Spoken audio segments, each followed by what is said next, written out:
Most people think rejection ends the story. It doesn't. For him, that's often when it actually begins. You've been carrying the wrong ending around in your chest for weeks now. The one where he walks away and never thinks of you again.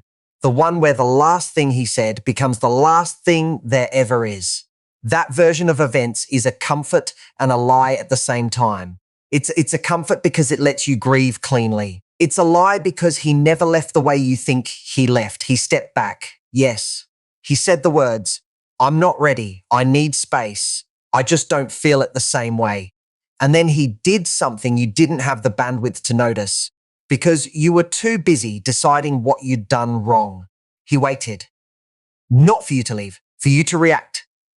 There's a difference between a man who closes the door and a man who steps out of the way to see what you'll do with the door. He didn't close it. He left it open and stepped back, and almost everything that happens in the next few weeks is going to be decided by what you do in that doorway. And here's something most people don't see coming. Your silence after he rejects you sends a message louder than anything you could ever say. Keep that thought because we'll come back to it. But first, I want to be honest with you about where you are right now, because you're not where you think you are. You think you're in the aftermath. You think you're in the grieving room. What you're actually in is the negotiation room, and you didn't notice because nobody put a sign on the door. You've been replaying his phrase like a lawyer rereading a contract, looking for the clause that lets you stay. He said he isn't ready. Ready for what? Ready for me? Or ready for anyone? He said he needs space. Space from the relationship or space from the pressure I put on him.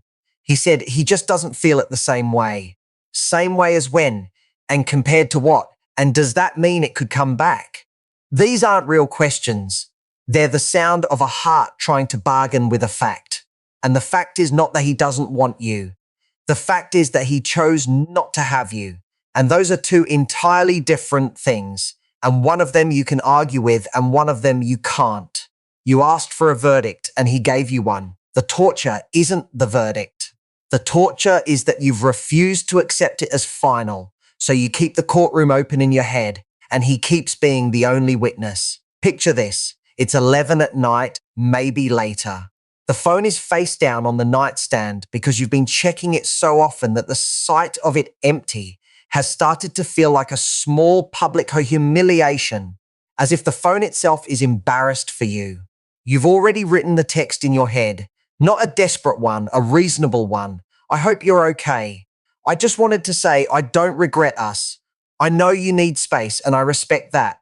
Something that makes you look mature, something that quietly says I'm still here, something that hands him a doorway back in without making you beg. And you've caught yourself composing it so many times that you could type it in your sleep. That's the moment I want you to see clearly, because that's not you being loving. That's you being terrified. You're not writing to him. You're writing to the silence, trying to fill it. You're the one person in this story who was told to put the ball down. And instead of putting it down, you're practicing how to hold it so it looks like you're not holding it. Now, let me explain something slowly, because I want you to see the shape of what you're dealing with, and I don't want you to get it wrong. You are someone who feels everything, and I mean everything. You don't just hear what people say, you hear what they almost say. You don't just see his face when he's happy, you see the exact temperature of his silence when he isn't. You've spent your whole life carrying the emotional ledger for the people around you. And somewhere along the way, you got promoted from someone who cares to someone who manages. You explain yourself to people who haven't asked because you'd rather over-communicate than be misunderstood. You forgive before the apology arrives because the tension of being angry feels worse than the cost of swallowing it. You give the benefit of the doubt until there's no doubt left to give. That's what it means to be a super empath, and it's not a flaw. It's a gift that becomes a wound only when it's aimed at a person who can't receive it, because the whole design of who you are assumes the other person is operating in good faith and at full capacity. He isn't, and you keep spending into that account anyway The way you'd keep pouring water into a cup with a crack in the bottom and then blaming yourself for being thirsty. And I want you to notice the shape of the woman you've become around him, because she's the one this whole story is about, and you may not have met her in a while. She's the one who agreed to just friends when she knew that wasn't what she wanted, because being close to him on his terms felt better than being right about hers. She's the one who forgave quickly, always quickly. Not because the hurt was small, but because she'd learned that holding a grudge against him cost more than holding it against herself. She's the one who tolerated less than she wanted and called it patience, who mistook her own shrinking for flexibility, who started measuring her self-worth in grams of his attention, weighed out daily like a ration. That woman is exhausted, not just tired, exhausted in the way someone is after doing a job for two people and being paid in occasional warmth. And she's the one sitting in the negotiation room tonight, drafting a text that will put her back on his schedule. I need you to see her clearly, because the version of the story you've been telling yourself is that he hurt you and you need to recover from him. The truer version is that he gave you an ending, and the emptiness you feel isn't only the loss of him. It's the loss of the person you were before you started shrinking. And here's the thing, that woman can come back. She was never actually gone. She was just folded up so small inside you that you stopped hearing her. This silence, the one you're afraid of, is the space she needs to unfold. Because let's be honest about who he is. In the plainest terms I can give you, he is not a monster. It would almost be easier if he were, because then you could hate him cleanly and walk away without residue. But he's the man who made you feel seen in the beginning. And he's also the man who, the closer you got, the further he pulled back. Not because he stopped liking you, but because closeness, for him, feels like a claim. It feels like a hand reaching for his freedom, and his freedom has always been the only thing he could count on. So he developed a quiet, reliable move. When warmth starts to feel like pressure, he deactivates. He gets vague. He gets busy. He gets overwhelmed by things that never used to overwhelm him. He tells you he needs space, and he believes it when he says it, because in that moment, the space is real to him. The tragedy of the dismissive avoidant is that he isn't lying to you. He's just only ever telling you the truth about the moment he's in, and never the truth about the pattern. Distance is how he feels safe. You were never the danger. Closeness was. And here's the part you've been missing. The part that changes everything about how you read the weeks ahead. The withdrawal is rarely permanent. The pressure lifts, the danger passes, and then, weeks or months later, he drifts back, warm again, curious again, as if the winter never happened, because in his head it didn't. In his head, you were never gone. You were just in the other room. So now you have two people colliding, and you've been misreading the collision for months. Your economy is spending. You give love to feel safe. You explain to feel safe. You forgive to feel safe. His economy is withdrawing. He distances to feel safe. He goes quiet to feel safe. He keeps you at arm's length, so nothing can ever put a claim on him. And because you couldn't understand his economy, you read his withdrawal as a verdict on your worth. You thought he was pulling away because you were too much, or not enough, or because the way you love is somehow heavy. That misreading is exactly what he counts on, whether he knows it or not, because it keeps you in the negotiation room, keeps you trying to earn a warmth he isn't capable of holding yet. He gets to feel wanted without ever having to risk being held. And you get the one thing you've been trying to give away all along. Nothing. Here's the truth, and I want you to hear it without flinching. That rejection was never a measurement of you. It was a report on his limitations.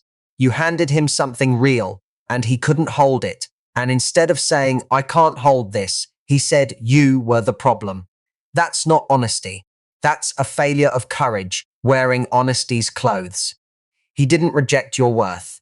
He rejected the responsibility of being good enough to keep it, and then dressed that up as needing space. But here's the thing about a man who needs space. He doesn't actually need space from you. He needs space from himself, from the version of himself that shows up weak around you, the version that's about to need you, the version that's about to be known.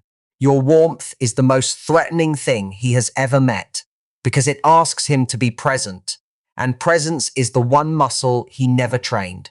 So here's what most people miss. Most people think that once he's gone, and that the only options are to wait, or chase, or quietly hope. But there's a third option, and it's the one he has no script for. It's the option that turns the whole story around, not because it's a trick, but because it's the only truthful ending available. The third option is to stop, not to stop loving him, and not to stop caring, to stop supplying the one thing that kept the dynamic alive, your pursuit, your explanations, your forgiveness on a schedule, your presence in the doorway. And here's something most people don't see coming. The moment you stop supplying it, the silence you leave behind starts doing work that neither of you understands yet. For you, it will feel like dying for a while. For him, it will feel like something far stranger. It will feel like a room that used to always be warm, suddenly standing empty, and he'll walk past it for days before he admits to himself that he's checking to see if the light comes on.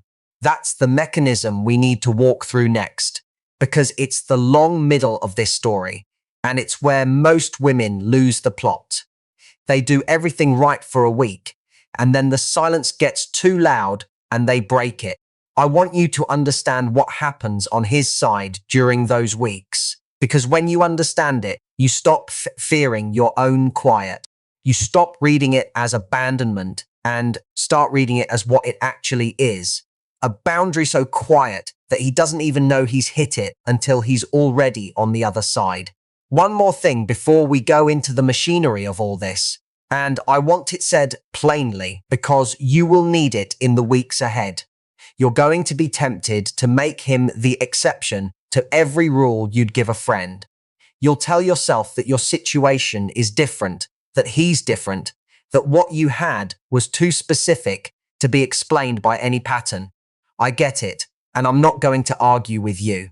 But I will point out that every woman who ever tolerated being a second choice believed exactly that her case was special, that her patience would finally be seen, that her love would be the one that taught him how to stay. That belief is not evidence, it's the script, and the script is what we're here to rewrite. The pattern doesn't care how special you are. It doesn't consult your feelings. It just runs until somebody stops supplying it. I want to walk through this with you one piece at a time, because the mechanism is slow, and if you blink, you'll miss the moment it turns. The first week after he pulls away, he feels fine. Let's not pretend otherwise. He feels lighter. He feels free. He tells himself he made the right call, and for a few days the story holds, because he's still carrying your attention in his back pocket. He knows you're still there. Maybe you haven't texted, but he can feel you orbiting, waiting, keeping the light on in the doorway. That early case is exactly why men like this leave looking so confident. They leave into a world where the woman they left is still emotionally available, still open to the possibility, still warm whenever they decide to come back for more. That's not space. That's a man who left the relationship but kept the fallback. And he knows it, even if he never says it out loud, even if he'd never describe it that way. He knows that you're waiting, and your waiting is what makes his freedom feel safe. Your patience is the cushion under his fear. Now here's where the story quietly inverts, and it usually happens somewhere around the second or third week, when the cushion starts to thin. He's not thinking about you in the way he did. Not with the guilt, not with the pressure. He's thinking about you in the way you think about a lamp that's always been on and is suddenly dark. He notices the absence before he understands it. He checks your stories, your posts, the tiny signals that used to tell him you were still in the room with him, even from a distance. And they're not there. Not because you're being cruel, you're not playing a game. And I want you to hear that clearly. because the whole point of what you're doing is that it isn't a game. You're just living your actual life without performing your availability for him. And that absence of performance is the most foreign thing he has ever received from a woman. He didn't expect you to stop performing. He expected you to keep the show running at a lower volume, visible enough to reassure him, quiet enough not to claim him. He expected to be able to walk back into that story whenever he wanted, at whatever temperature he needed. Instead, you did the one thing his whole architecture has no answer for. You took him at his word. He said space. You gave him all of it, not angrily, not dramatically, just completely. And that's when the wandering starts. He starts to wonder why you're not chasing. He starts to wonder if he misread how much you cared. He starts to wonder if you've met someone, or if you're happier, or if you were ever as attached as he assumed you were. And here's the thing. The wondering is what undoes him. A man like this can survive being hated because hatred is still attention. It still means he's central. It still means the story is about him. What he cannot survive is being gently, completely, factually irrelevant to your next decision. That's not cruelty. That's just the truth of a woman who has stopped negotiating. His whole life, people have kept him central by reacting to him. With warmth, with anger, with pleading, with hope. You've removed yourself from the reactive loop entirely, and in the silence you left behind, he's hearing something he's never had to hear before. The sound of his own pattern, with no audience to drown it out. Let me be clear about something, because I don't want you to misunderstand what's happening in those weeks and think it's a reconciliation. What he's feeling is not love, at least not yet. What he's feeling is withdrawal. When you stop supplying warmth, the person who was drinking it doesn't suddenly become a better person. He becomes a thirsty one. He becomes a man who realizes the water was never going to run out, and he told it to stop anyway, and now it has.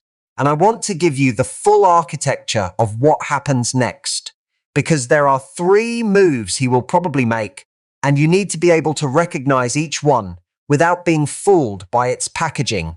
The first move is the probe. He tests the temperature.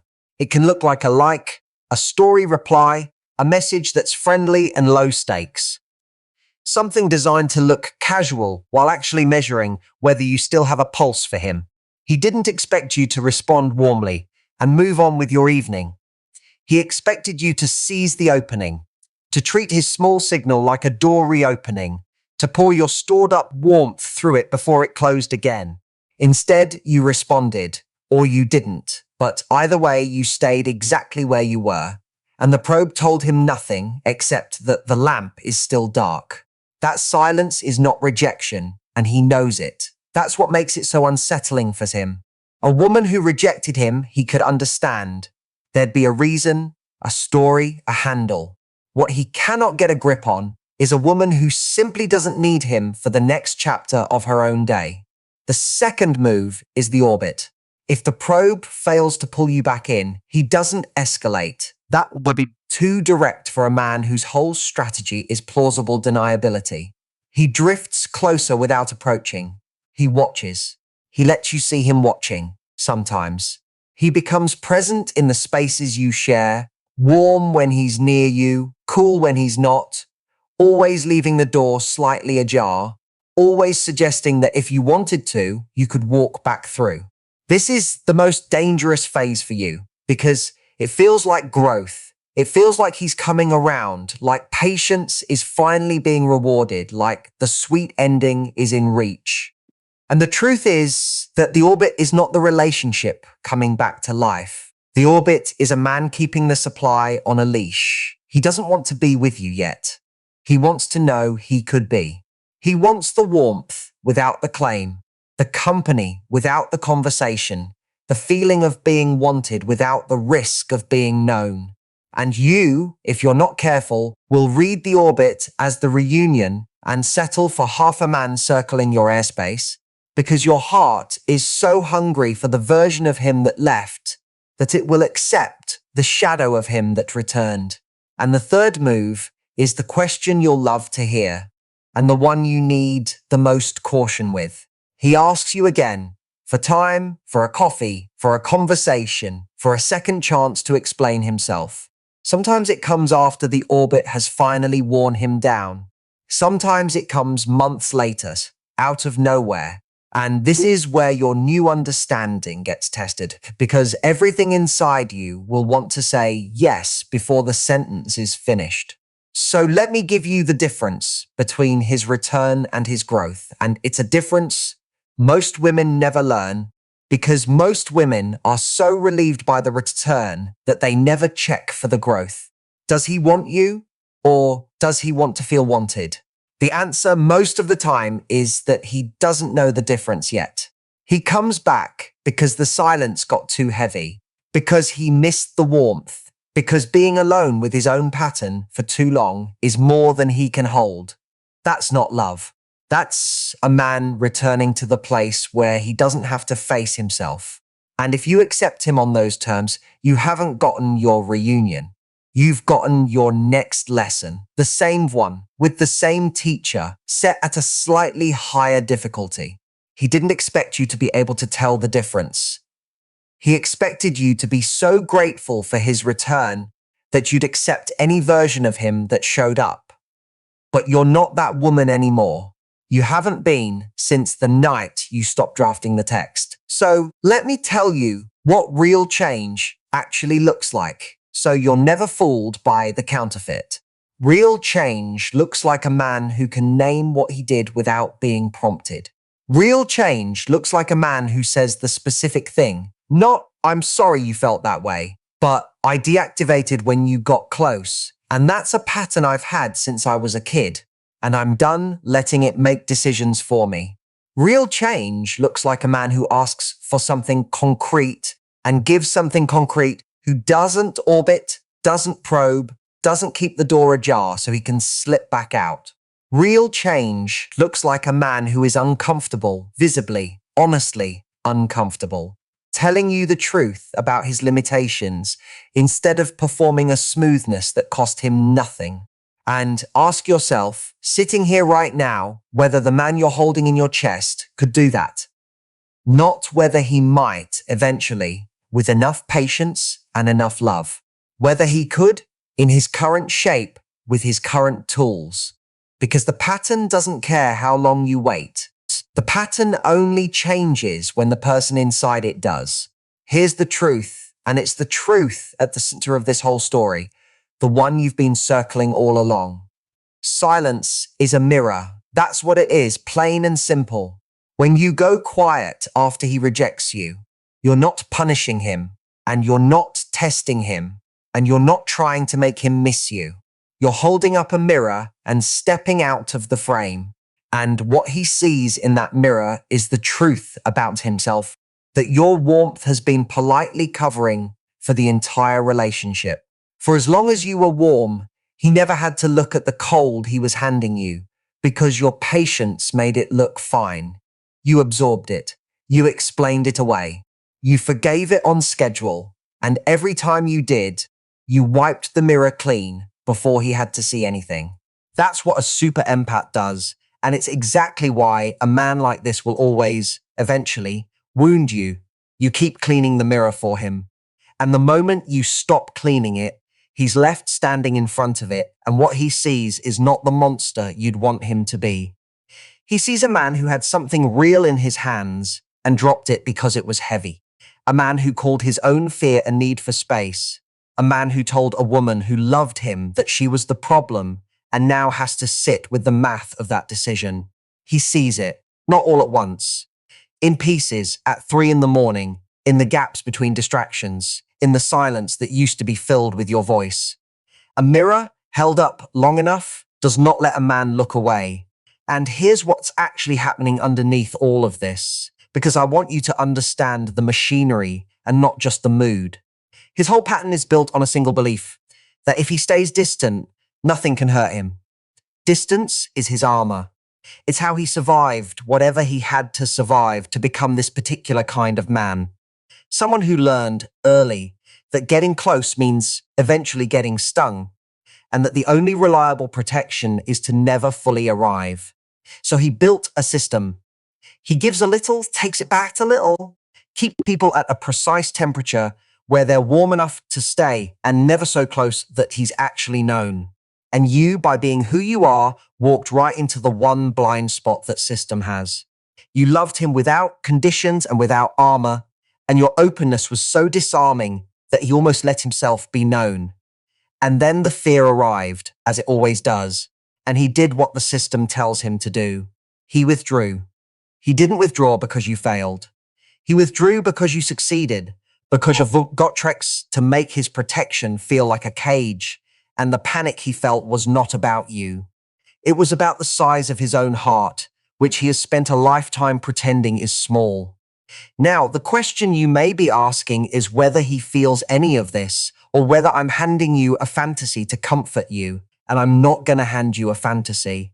He does not feel it the way you feel it. He will not grieve in public the way you grieve in private. But he does feel the change. The temperature of the world shifts for him in measurable ways, and if you know what to look for, you can see the evidence of it in how he behaves. He keeps your things longer than he should. He brings you up in conversations he didn't need to have. He asks mutual friends how you're doing, in a tone he thinks sounds casual. He gets strangely interested in whether you're seeing anyone, and strangely quiet when the answer is a version of none of his business. None of this means he's ready. None of this means he deserves an answer. But it means the silence is working, not as a spell, not as a trick, but as what it genuinely is. The natural consequence of a real absence finally landing in a real man's life.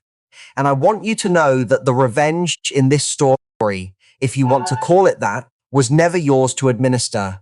It was always just the truth doing its job. You don't have to do anything to him. You just have to stop doing things for him, and the universe of his own avoidance does the rest. Because here's the thing about the dynamic the two of you built, and about every dynamic like it. There are two roles, and you've been playing both of them. You supplied the warmth, the patience, the forgiveness, the emotional labor, the unspoken promise that everything would be okay even when it wasn't. And he supplied the withdrawn, magnetic, unavailable energy that kept you chasing the moments of sunlight between the cold. That's the choreography. That's the dance. And for years of your life, not just with him, with every man like him, you've been so terrified of the dance ending that you never noticed you were the one carrying the music. The moment you stop dancing, the music doesn't stop. It just becomes audible. And what you hear when you finally stop moving is how exhausted you actually are. How much of yourself you were spending to keep two people upright. How little you were getting back for a job you were doing beautifully. That's the gift hiding inside this whole mess. And it's the one nobody wants to talk about because it doesn't feel like a gift. It feels like a void. But a void is just space that used to be occupied. And space is the only thing in the universe where something new can actually grow. Think about it like this. You've spent your whole life trying to keep a volleyball underwater. That's what chasing is when you boil it down. You push it down with your persistence, your explanations, your forgiveness, your availability, your quiet hope, and the whole time you're pushing, the ball is fighting to come up. That's not a metaphor for him coming back. That's the truth of why the dynamic never rested. You were doing work to hold something down that wanted to rise, and the moment your arms give out, it doesn't sink. It pops up out of your control and lands somewhere you can't manage. And here's the release hidden in that image. You were never the one who was supposed to be holding it underwater. He's the one who needed to be pushed down to feel safe. Pushed down into distance, into unavailability, into the familiar cold. You were the one on the surface, in the sun, doing the natural thing, saying the natural thing, offering the natural warmth. The mistake wasn't that you loved. The mistake was that you believed his cold was a verdict on the sun. And it isn't. The sun doesn't lose because a man prefers the shade. So let me ask you a question, and I want you to answer it honestly, the way you'd answer a doctor. When you imagine him coming back, and you have imagined it, I know you have, at 11 at night, and in the shower and in the quiet minutes before sleep, when you imagine that return, what exactly are you imagining? Are you picturing a man who has done the work, who can look you in the eye and tell you the truth about what he did and why? Who shows up with something specific to offer and the willingness to stay through the uncomfortable parts? Or are you picturing the familiar warmth, the arm around you, the easy conversation, the sudden sunshine after the long cold, the relief of the orbit becoming a hug again? Because those are two different men, and only one of them exists in your life right now. The other is a costume that the first man sometimes wears when he wants something. And the tragedy of the waiting years, the years so many women lose to men like this, is that they keep their hearts open for the costume and call it hope, while the man inside it keeps choosing, over and over, not to change. You don't owe your waiting to a man who hasn't chosen you, and you don't owe your warmth to a man who treats your patience as his due. This is the part nobody's going to like hearing, and I want you to sit with it for a moment before you push it away. Part of you is hoping that he misses you the way you miss him, that he feels it the way you feel it, that he's haunted the way you're haunted, that the silence you're both keeping is a shared silence, two people in two rooms holding the same ache. It isn't. He doesn't miss you the way you miss him. He misses something, and what he misses is real, but it's not you. Not yet, not in the way you're hoping. What he misses is what you did for him emotionally while you were there. He misses the warmth without the pressure, the comfort without the conversation, the feeling of being seen without any demand to see back. He misses being the center of someone's attention without owing that someone his own. I'm not telling you this to hurt you. I'm telling you because you've spent weeks, maybe months, weighing every sign of his absence against the hope that it means he's coming back, and I need you to understand the shape of what you're actually measuring. The absence he feels is real. The question is whether it's the absence of you or the absence of the service you performed. And that question matters because you do not want to build your future on the return of a man who was only missing the service. Here's what happens to that missing, though. If your silence holds, and I want to take you through this slowly because it's the part that changes everything. When the pressure is gone and the weeks start to stack, the missing can't stay in its original shape. There's a room that belonged to you, not a literal room.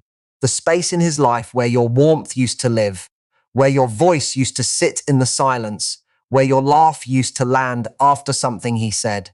He emptied that room when he left, and you keep waiting for him to regret emptying it. But what actually happens is stranger than regret. The room stays empty, and empty rooms get loud. First, the room just stands there, and he notices it in passing, the way you notice a door you keep meaning to close. Then the echo arrives, the small ghost of you in the walls, your phrase from some Tuesday night, the way you said his name, the way your hand found his in a car. He tries to drown the echo with work, with other people, with the busyness he built his whole life around. But an echo doesn't answer to noise. Noise only makes it worse. The echo becomes a weight. Not grief, not torment, a low, constant weight. The weight of something left unfinished. The weight of a sentence he never had to finish because you always finished it for him. And the weight turns into questions, the kind he never allowed himself before. And they arrive at 3 a.m. when the room is loudest. Did I actually want out, or did I just panic? Was she the one I couldn't handle, or the one I couldn't keep?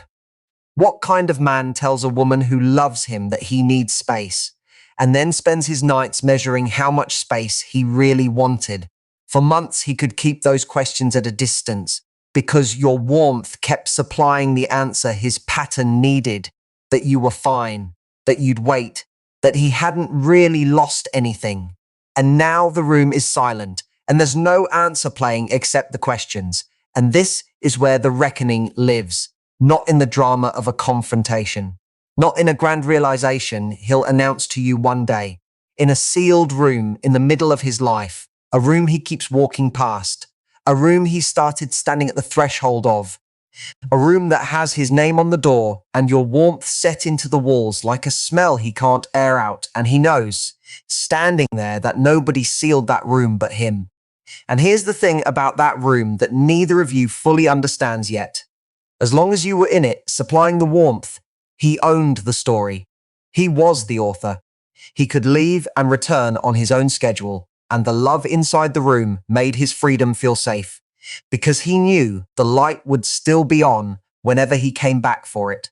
That's the power he had, and he had it without ever earning it. It was on loan from your patience, your hope, your willingness to stay in the negotiation room with your phone in your hand. And the moment you walked out, not in anger, not in bitterness, just walked out to go live your actual life, the authorship changed hands and he didn't get a vote. You took back the narrative, not by posting anything, not by saying anything, not by doing anything to him, by simply no longer making yourself available to his story. That's the whole revenge, if you want to call it that, and it's quietly perfect because it isn't cruel and it isn't even aimed at him. It's aimed at your own life. The power shift is never dramatic. It's a woman who stops checking her phone, who stops rehearsing the text, who stops treating his absence as the headline of her day, and he feels it happen the way you feel the weather change before you see the clouds. He doesn't have a word for it. He just knows that something he used to be able to count on, her attention, her patience, her availability on his terms, has been quietly withdrawn, and no amount of probing brings it back.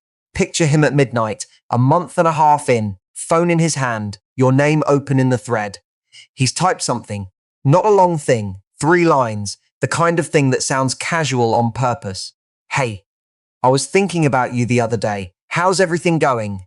And he reads it back, and he knows exactly what he's doing, and that's the problem. The old version of this moment was easy. The old version, he knew you'd answer fast, warmly, relieved, and the world would return to its proper shape, him free, you waiting, no claim on either side. But the new version has a cost he can't calculate. If he sends it and you answer warmly, he's back in the orbit with no way out except to hurt you again. If he sends it and you don't answer, he's lost the last thing he had, the plausible distance that let him pretend you were still there if he ever wanted you. And if he sends it and you answer warmly and he still can't commit, then he's the villain of his own story, and he has spent his entire life arranging to never be that, so he doesn't send it. He deletes it, the way he deletes everything that asks something of him, and he tells himself it was the right call. But here's what he doesn't know. Sitting there with the deleted words still in his thumb, the moment he typed that message, he crossed a line he can't uncross. For the first time in months, he moved toward you and stopped himself. And stopping himself is a different creature than never having moved at all. The unsent text becomes its own kind of evidence, the proof he keeps trying to outrun, the proof that the silence is doing exactly what it was never designed to do. It's making him face the possibility that walking away was a mistake he can't take back by just showing up. He didn't expect you to make him the one who has to move first. He expected you to keep the door ajar so that his return would never have to be a decision, just a walk back through. And the door is closed now, not locked, just closed by a hand that's finally learned to stop holding it open for him. Now let me be clear about something, because I know what you're doing with all of this. You're collecting these signs like evidence for a case you want to win. The room, the wait, the unsent text. And I want you to have the truth of what they amount to. They amount to his discomfort, not his transformation. A man can feel all of this, the echo, the questions, the regret gathering in the quiet, and still not change. Feeling bad about a pattern is not the same as breaking the pattern. And about 90% of the pain that women carry from men like this comes from mistaking one for the other. He will feel the absence. He will search for you in rooms.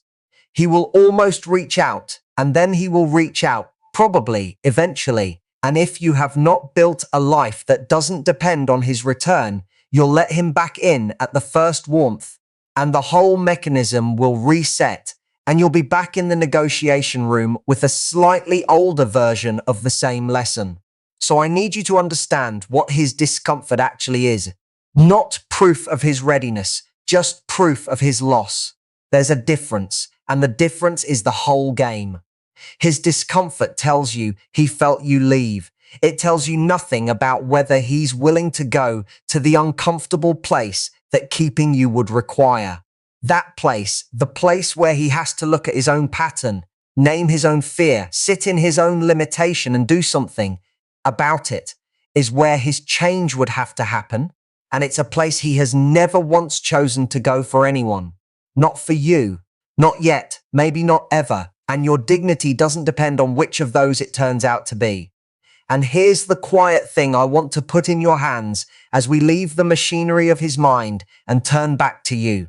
For months, you've been operating as if the only two options were him or nothing, as if the futures available to you were the man who left and the empty room he left behind. And that was never the real choice, and you know it somewhere under the ache. The real choice was always between a man who treats you as the center of a healthy life and a man who treats you as the occasional warmth in his. One of those is a relationship. The other is a service. And you've been so afraid of losing the service that you've stopped asking whether it ever deserved the word relationship at all. That's the bare minimum problem. And it was never about him. It's about the measuring stick you've been using. You've been measuring him against your worst fears instead of against your actual standard. You've been grateful for warmth that a healthy man would consider the opening act. You've been calling tolerance patience, calling waiting loyalty, calling a man's occasional attention the love of your life, because the alternative, the empty room, the quiet phone, the unknown, felt more frightening than being a second choice in his. And this is the hardest sentence in this whole conversation, so I want you to read it slowly. Being half chosen isn't better than being alone. It's loneliness with a tour guide. I'm going to say something now, and some of you will disagree with me, and that's all right. Disagreement isn't the enemy here. The pattern is. Here it is. This silence was never mostly about him.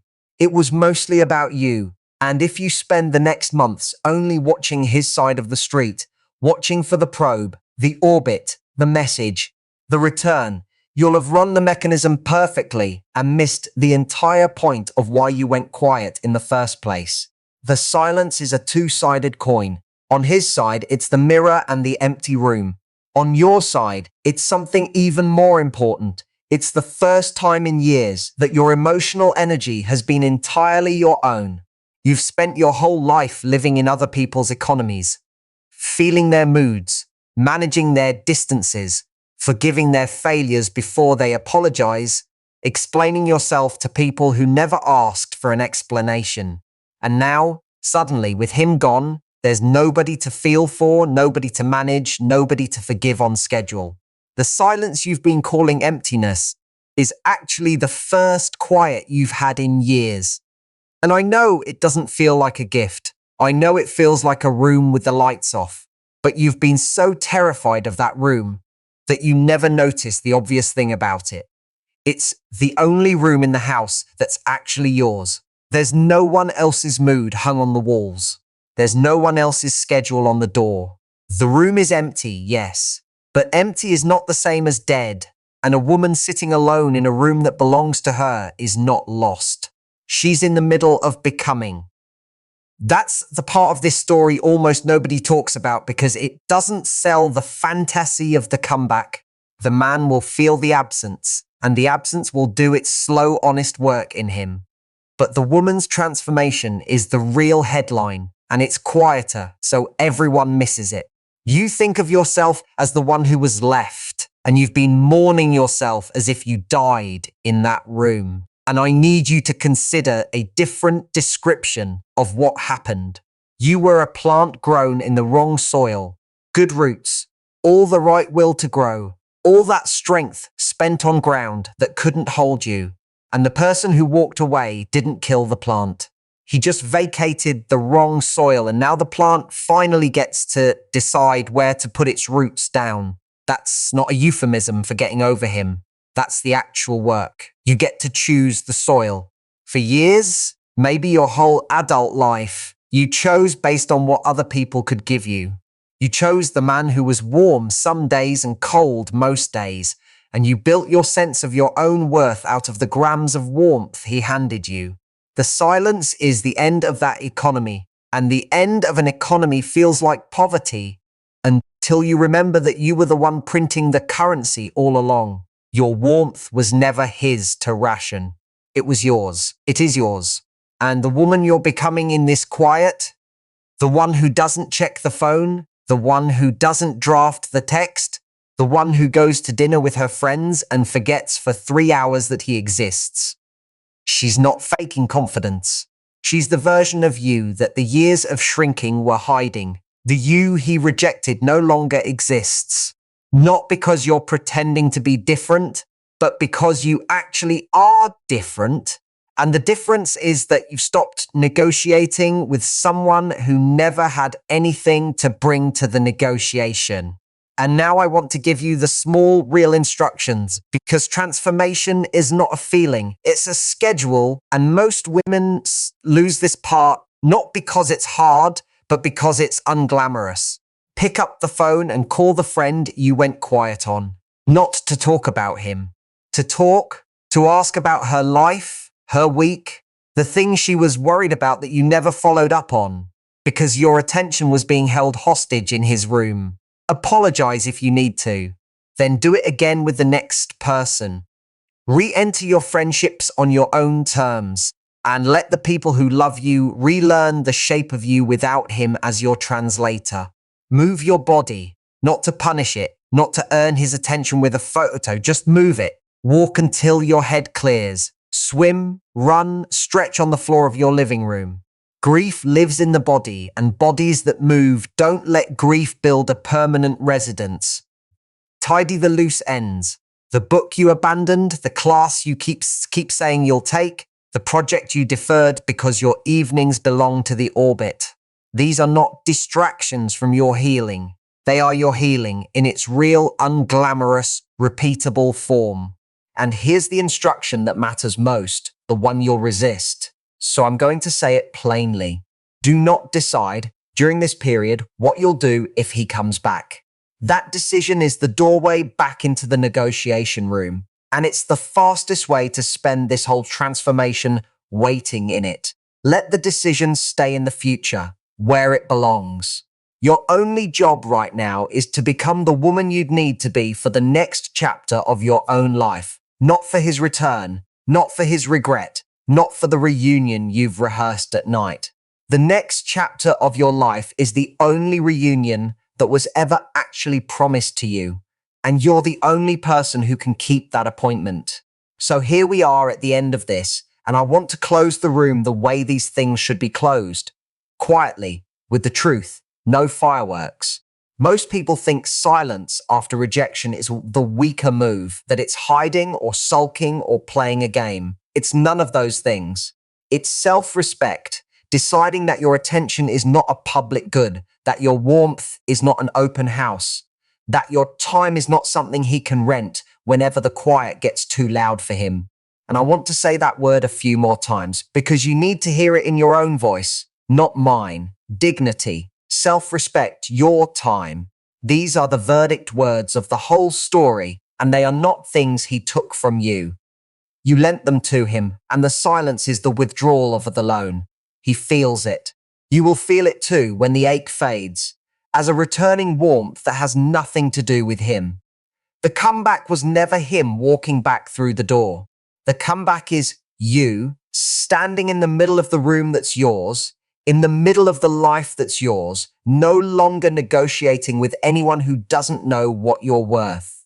And if he changes, truly changes, not just misses you, you'll have the rest of your life to decide whether there's a place for him in the woman you've become. But the decision is yours now. It always was. Say it to yourself until it's true. The silence was never weakness. It was the loudest boundary you've ever set. And you're going to be okay. More than okay. You're going to be the woman you keep putting off, the one who finally gets the life that was always yours to live. Be kind to yourself in the waiting. It won't be long.